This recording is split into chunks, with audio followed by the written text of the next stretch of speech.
Bismillahirrahmanirrahim.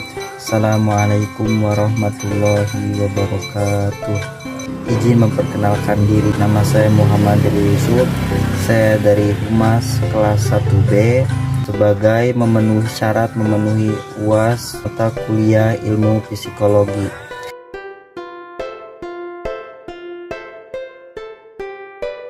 Ingatan atau memori adalah sebuah fungsi dari kognisi yang melibatkan otak dalam pengambilan informasi.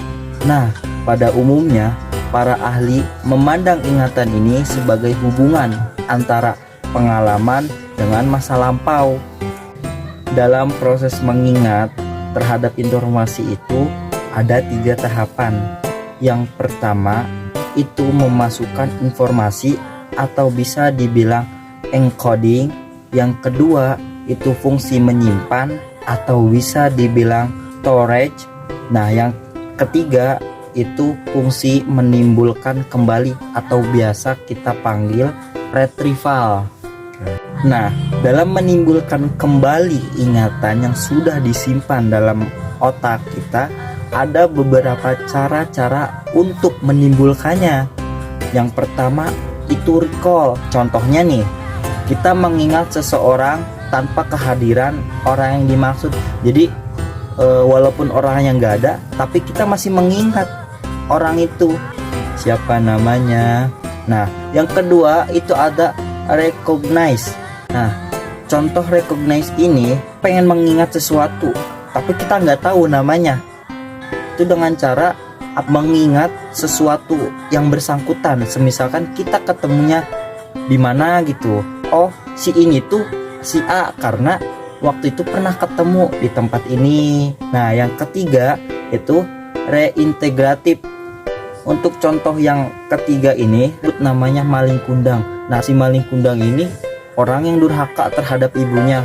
Oh, dari maling kundang ini orang yang dikutuk menjadi batu. Tuh. Nah, yang pertama itu ingatan jangka pendek segera. Tempat dalam otak yang menampung informasi yang baru masuk. Kedua itu ingatan jangka pendek kerja. Yang terpenting itu memori ini merupakan apa yang difokuskan saat ini. Kemudian ada ingatan jangka pendek perantara. Ini kita dapat mengambilnya jika kita perlu. Ya udah kapan sajalah kita perlunya. Keempat, ingatan jangka panjang kerja. Seperti pengetahuan yang diperlukan sehari-hari oleh kita. Ya, kemudian yang terakhir ingatan jangka panjang arsip. Jadi semakin banyak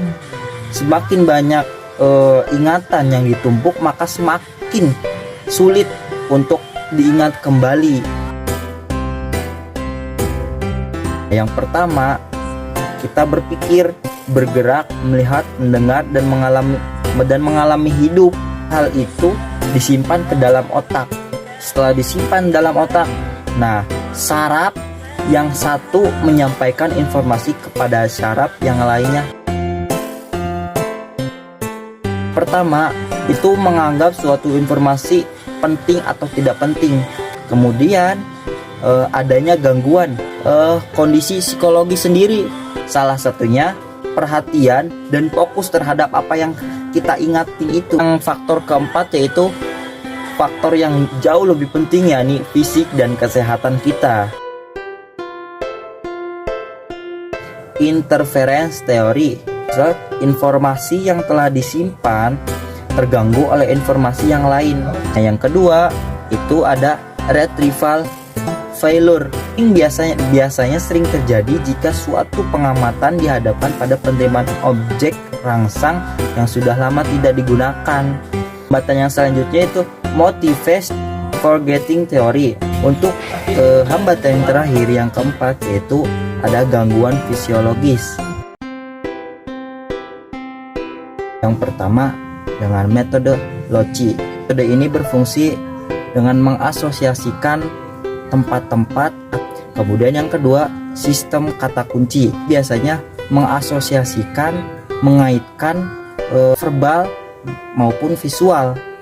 Ya, yang ketiga teknik menghubungkan. Biasanya mengaitkan atau mengasosiasikan satu kata dengan kata lainnya melalui suatu aksi ataupun gambaran. Nah, yang keempat itu ada teknik akronimnya, terbuat dari huruf pertama dari serangkaian kata. Biasanya teknik akronim ini terjadi dalam nama-nama organisasi tertentu ya. Kemudian yang terakhir yaitu ada teknik akrostik, yaitu menggunakan huruf-huruf sebagai kunci untuk membuat konsep-konsep yang lebih tertarik lagi sehingga mudah untuk diingat. Mungkin itu apa yang dipaparkan oleh saya. Kurang lebihnya mohon maaf. Assalamualaikum warahmatullahi wabarakatuh.